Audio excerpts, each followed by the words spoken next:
इस वीडियो में हम आपको अयोध्या कैसे पहुंचे, कहां रुके, कब कहां दर्शन खुले रहते हैं, कौन से स्थल है, बजट कितना होगा, उसकी जानकारी देंगे।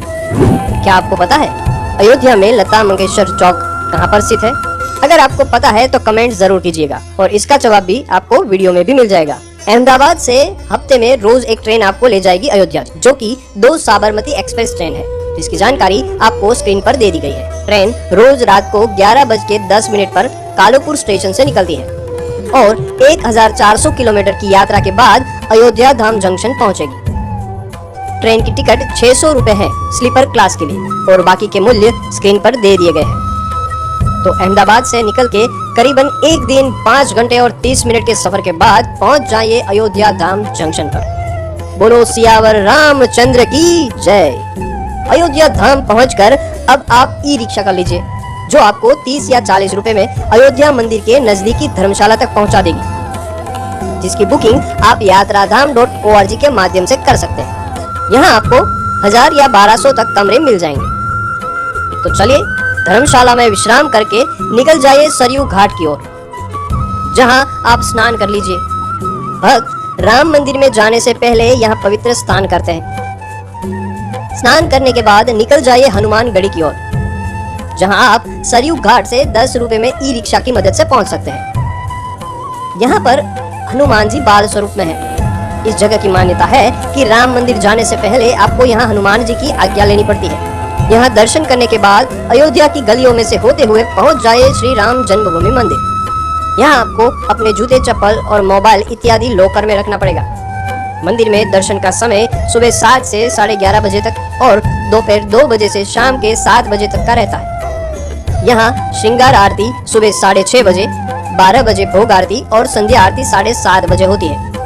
अगर आप आरती में शामिल होना चाहते हैं तो आपको पास की आवश्यकता होगी, जिसकी बुकिंग आप श्री राम जन्मभूमि तीर्थ क्षेत्र से करवा सकते हैं। अब राम मंदिर में दर्शन करने के बाद हम जाएंगे भोजन करने। यहाँ आपको भोजनालय में 70 से 100 रुपए तक की थाली मिल जाएगी। यहाँ खाना खाने के बाद ई रिक्शा की मदद से 10 रुपए में पहुँच जाए राजद्वार मंदिर। मान्यता है कि भगवान श्री रामचंद्र जी ने इसी द्वार से अपना वनवास प्रारंभ किया और वापस आकर इस राज दरबार में बैठकर रामराज प्रदान किया था। यह अयोध्या से सबसे ऊंचे राजद्वार के रूप में स्थित मंदिर है। यहाँ से पैदल ही आप जाइए दशरथ महल की ओर, जहाँ प्रभु श्री राम और माता सीता का मंदिर है। यहाँ से जाइए कनक भवन, जो सिर्फ 300 मीटर की दूरी पर स्थित है, जहाँ प्रभु श्री राम और माता सीता अपने वनवास से पहले और वनवास से लौटने के बाद रहते थे। दोपहर 2 से 4 बजे तक अयोध्या के सारे मंदिर में दर्शन बंद रहते हैं।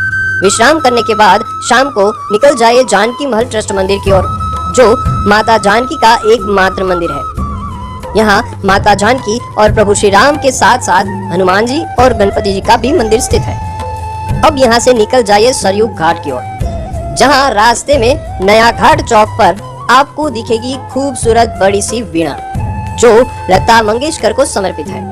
अब सरयू घाट पहुँच के दर्शन करने जाइए नारेश्वर मंदिर के, और आप सरयू घाट के पास वाले लक्ष्मण घाट, तुलसी घाट भी जा सकते हैं। यहाँ संध्या आरती करके आप जाइए राम की पैड़ी, जहाँ रोज शाम को लेजर शो होता है और यहाँ रामनवमी के अवसर पर पूरे घाट पर दीपोत्सव मनाया जाएगा।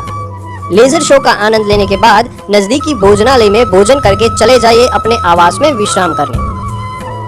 दूसरे दिन सुबह का नाश्ता करने के लिए निकल जाइए अयोध्या की प्रख्यात मौर्य मिष्ठान भंडार में। यहाँ के अनूठे स्वाद का आनंद लेने के बाद निकल जाइए तुलसी उद्यान, जो गोस्वामी तुलसीदास जी को समर्पित शांतिपूर्ण उद्यान है, जिसमें अलंकृत स्मारक और पेड़ है। यहाँ की सुंदरता का आनंद उठाइए। यहाँ थोड़ी देर बिताने के बाद पहुँच जाइए वाल्मीकि भवन, जिसे वाल्मीकि रामायण भवन के नाम से जाना जाता है, जो कि अयोध्या के कार सेवकपुरम में स्थित है। इस मंदिर में आप वाल्मीकि और उनके शिष्य लव और कुश की मूर्ति देख सकते हैं। जैसा कि हम जानते हैं कि रामायण में 24,000 श्लोक है। सभी श्लोक और रामायण इस भुवन की दीवारों पर लिखे हुए हैं। इस अद्भुत नजारों के बाद पहुंच जाइए श्री राम वल्लभा कुंज जानकी घाट अयोध्या जी, जो जानकी घाट पर बसा मनमोहक मंदिर है। अब इतना घूमने के बाद भूख तो जरूर लगी होगी, तो पास में ही प्रख्यात सीता रसोई में भोजन कर लीजिए। भोजन करके अपनी धर्मशाला में आराम कर लीजिए। शाम को निकल जाइए वशिष्ठ कुंड की ओर, जहां आप ई रिक्शा की मदद से 20 या 30 रुपए में पहुंच सकते हैं। वशिष्ठ कुंड जो श्री राम जन्मभूमि क्षेत्र के पीछे की तरफ स्थित है। मंदिर में गुरु वशिष्ठ की मूर्ति है, जिसके दोनों ओर राम, लक्ष्मण, भरत और शत्रुघ्न की मूर्तियां हैं। अब समय आ गया है अयोध्या नगरी को अलविदा कहने का। यहाँ से पैदल पहुंच जाए अयोध्या धाम जंक्शन, जहाँ से हफ्ते में रोज एक ट्रेन आपको ले जाएगी वापस अहमदाबाद। तो बस आज की यात्रा यहाँ खत्म होती है। मिलते हैं अगले वीडियो में, जहाँ हम आपको ले जाएंगे महाकाल की नगरी उज्जैन में। तो स्टे ट्यून और सब्सक्राइब करके नोटिफिकेशंस को ऑन करना ना भूलें। बने रहिए हमारे साथ ऐसी ही और बजट ट्रिप सीरीज देखने के लिए। धन्यवाद।